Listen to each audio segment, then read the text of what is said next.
Hey guys, welcome back to my channel. So today I wanted to show you how I grow my Monstera cuttings in moss. Before I get into it, make sure to subscribe to the channel if you haven't already, just so you don't miss out on future content. And if you do enjoy watching this video, please give it a thumbs up. That really helps out my channel. So anyway, if you're interested in learning how I propagate these Monstera cuttings in moss, just keep on watching and I'm going to get into the tips. So first of all, I didn't want to take this idea as my own. I actually was inspired to do this thanks to Plant Daddy on Instagram. You might hear some dog noises in the background. My dogs are crazy today. Plant Daddy on Instagram recommended that I try growing my cuttings in moss. He had a lot of great luck doing this in his experience. So I just want to first give that first shout out to Plant Daddy. You're awesome. So the type of moss that I really love to use is New Zealand Sphagnum moss, and I purchase it from Amazon. And the reason why I love this moss is because it's very soft, it's really high quality, and my plants really seem to love it. I originally purchased it for my orchids.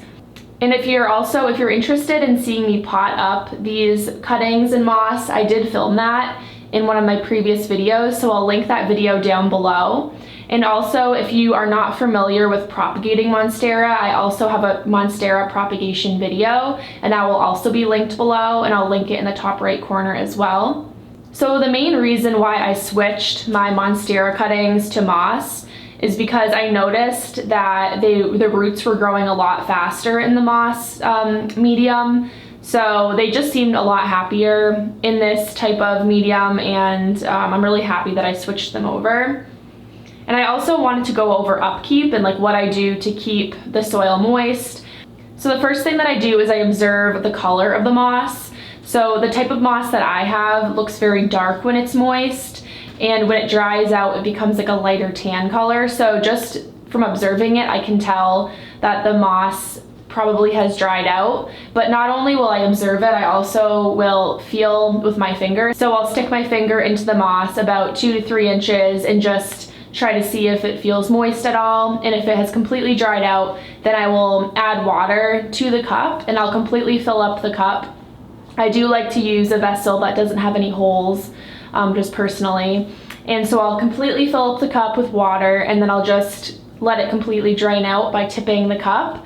And I think that's really important because you don't want root rot to happen. So you want to make sure that you're moistening the soil thoroughly and evenly, but you're not leaving any water at the bottom of the cup. And then as for placing my propagations, I like to keep them in an area that has bright indirect light. You don't want any really harsh sun hitting your cuttings, and that's a good rule of thumb to follow for any type of propagation that you have. You want to just give it that bright indirect light. It doesn't need to be in the sun, and it shouldn't be in the sun. They won't do well in that area. And I've been growing my propagations this way for about 1 to 2 months. I want to continue doing this method probably for a few months longer until the root system is quite large, and I'm thinking when I pot it in soil, I'll remove all the moss. I'm pretty almost positive that Plant Daddy said that he keeps the moss on his roots, but I personally think I will remove the moss and just plant directly in the soil, just the roots.